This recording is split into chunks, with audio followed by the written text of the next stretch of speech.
I got great news for Ripple and XRP fans that no other channel is talking about. We're also going to bring up Ripple's appeal. That's right, they still have to appeal.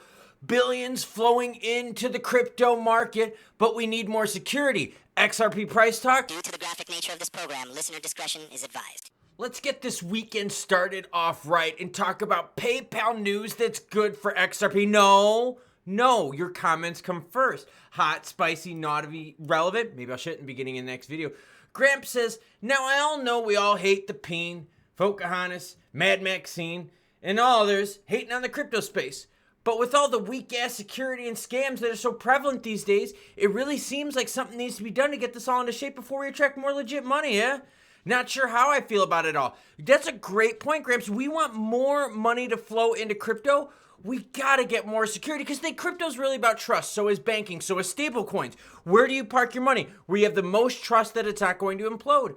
Jeff says, headed to Dallas for a wedding. That's right, I asked you, I said, hey, you got any big plans this weekend? Not your usual plans, but big ones. Comment down below and let me know. Bitcoin's sitting at 68,235, while ETH is 2639. BNB's at 597, while Sol's at 154. ADA, what a piece of crap that is, sitting at 35 cents. XRP, we're gonna talk about a lot because I've got great news for you. Other channels aren't bringing it up because they're I don't know why, but they're not bringing it up. I've got stats, deets, articles, citing stuff. 54.5 is the price of XRP. Sweet still hanging out at $2.05. Caspa's right around 13 cents. And XLM rounding it out at 9.6. All right, let's talk about some good stuff. BlackRock BTC ETF captures $1 billion in a week as the market cap hits 63 billion. Holy crap. Okay. The ETFs for BTC have been juicy. For ETH, all right, they haven't been as juicy, okay? But there's still money out there, and there's a lot of money out there sitting on the sidelines waiting for a safe place to be parked. And you're going to notice a theme here about safe places to put your money and why this is good for Ripple and XRP. BlackRock's BTC ETFs experience a surge in demand. The total market cap for spot BTC ETFs surpassed 63 billion this week, with nearly 20 billion in net inflows. BlackRock's BTC ETF supplied over half of the 2.1 billion that spot BTFs received over the past 5 trading days. So yes, there is big money out there waiting on the sidelines, but we're also seeing that as we roll the clock forward, more centralization of crypto ownership. That's not good, but I like money flowing in. That is good. I talked about this yesterday, and when I talked about it, they only were at 1.9, and now it's almost tripled. Tapioca DAO lost 4.5 million in a social engineering hack. Most recently, bad actors targeted a DAO using the social engineering technique, resulting in losing 4.5 million. Look at this chart. Token holders lost over 97% of value in 24 hours. There's no crypto insurance. There's no FDIC insurance, anything like that. Hacks, scams, and schemes are rampant all over the place. And even some of your comments, yes, your comments, are talking about, hey, we need to get something done to get this all into shape so we can attract more legit money. Yes, we do. Now, that's not the big story, though. The big story is this. Look at PayPal's PYUSD, okay? Look at the market cap. It briefly touched 1 billion in market cap in August 24th. And now we've pulled all the way back to just under 630 million. That's like a 40% decline in market cap for the PYUSD stablecoin. Now, Ripple's launching their stablecoin, so guess what the good news is, everyone? Number one, there's money out there on the sideline that wants to go into the markets. It's looking for a safe, trustworthy place to place the money. PayPal is losing market share. Meanwhile, the total action when it comes to stablecoins is growing. So you've got PayPal shrinking a ton, 40% pullback in market cap. That means there's a bunch of room out there for other stablecoins to grow. And who's launching a stablecoin here really soon? That's right, it would be Ripple's RLUSD. So Ripple's launching a stablecoin as other stablecoin providers out there are struggling. The timing is amazing. What about Tether? Tether's got to be out of the EU by the end of 2024. That means what, everyone? People that want to transact with stablecoins are going to have to pick something else. They're not going to be picking PYUSD as you see here because guess what? The market cap is shrinking because people don't feel comfortable in the product. And that brings in RLUSD from Ripple.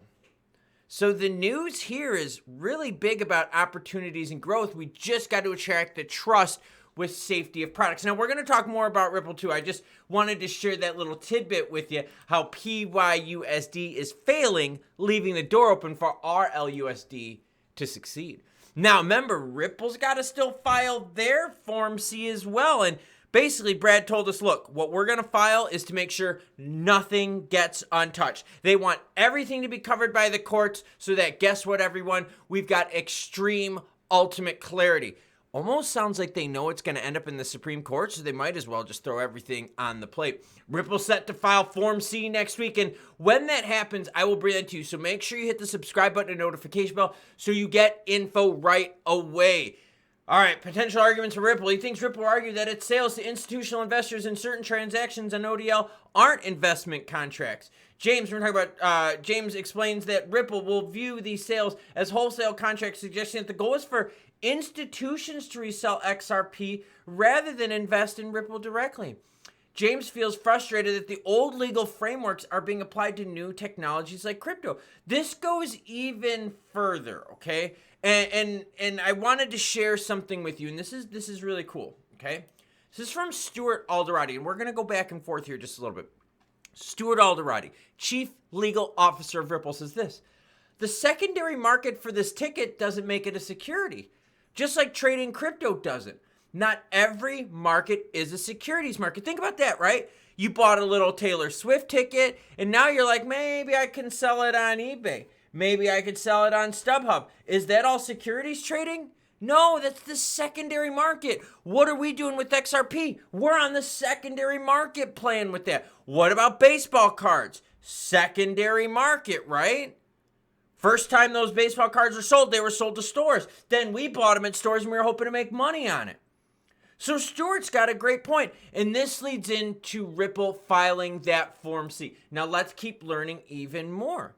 The SEC initially sued Garlinghouse and Larson for aiding and abetting unregistered security sales, but dropped the charges against them, making it another victory for Ripple. Hogan likened the revival of the charges to a retreat, suggesting it was done to avoid a full trial in front of public, which he termed a chicken move.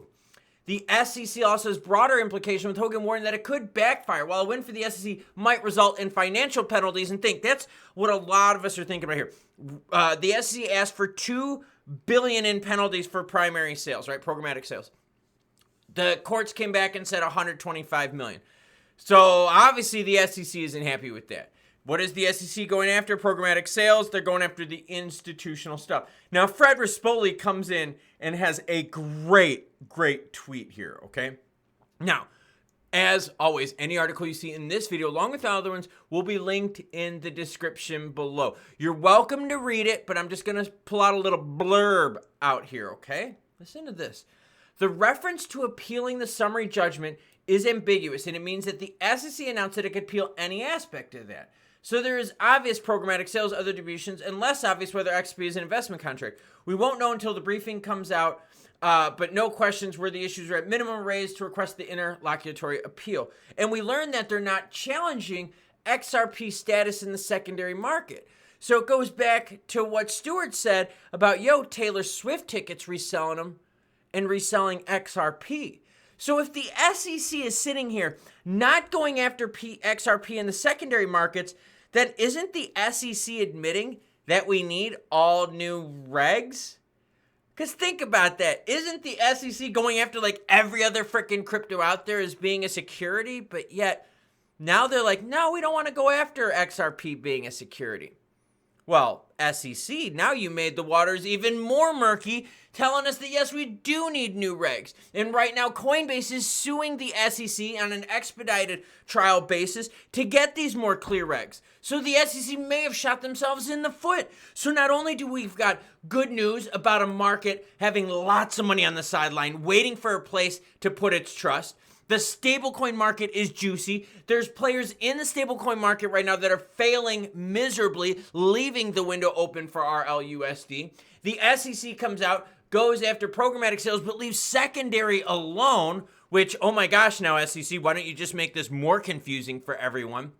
And we're seeing that more and more people out there in the know are like, yo, this was just a BS move, and now it's time for us to go on to the attack. Now, speaking of XRP price going on the attack, are we going to see XRP price action from this RLUSD stuff right away? No, we're still in beta, all right? We're still in beta testing for this, but when this thing goes live, we're going to be able to track the market cap and transactions just like you do for all of these other stable coins, which means we're going to be able to see what the volume is. We're going to be able to see what kind of juicy action is going on, market cap, and so forth. And real quick, before we get into XRP price, I want to share something with you, and it has to do with volume and how big the volume is and how volume equates to trust. Now watch this. This is for a stablecoin. PY's USD, their stablecoin from PayPal. The volume in 24 hours is 5.6 million. 5.6 million for PayPal's PYUSD. Go to USDC, which is another stable coin. Volume 4.62 billion. Billion, like what, 800x or something from that? So this shows you how different it is between stablecoin providers out there and how much volume, how much action, how much juice there is if you have a product that people actually want to use. Now look at the market cap also of USDC. Okay, not the prettiest, had some problems here. Again, the door is open for RLUSD. XRP price, like, all right, look, we touched 55, we got rejected, okay? That's what happens when you try to make a move with low volume and with not much action going on over the weekend.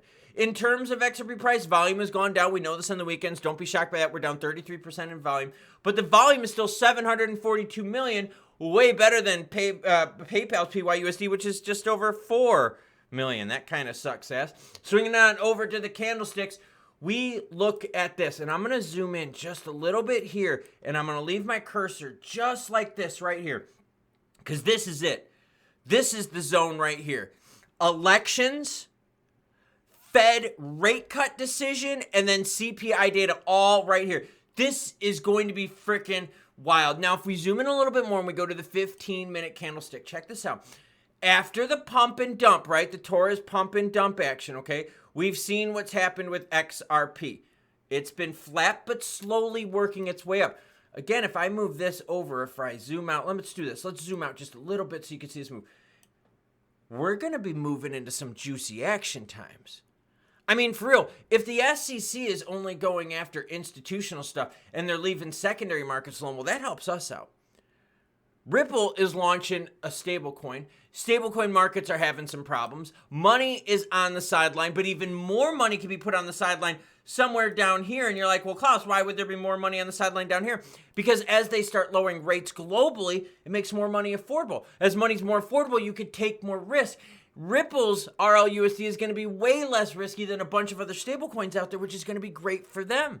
How much of that price action is going to transfer to XRP? Well, it depends.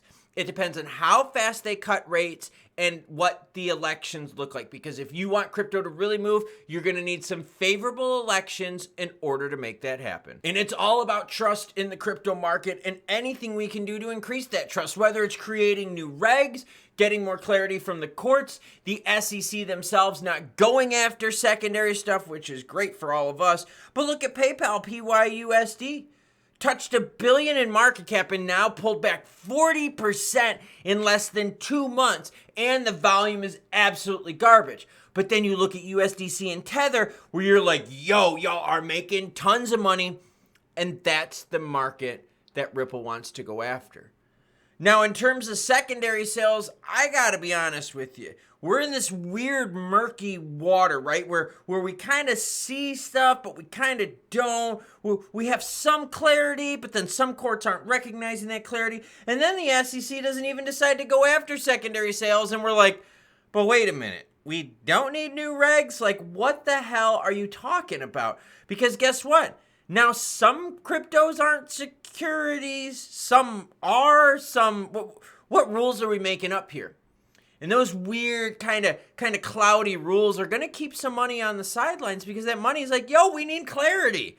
And to get that clarity, we're going to need the courts to do some work. Not only are we going to need the courts to do some work, we're going to need That's right, everyone. The government's to do some work on regs as well.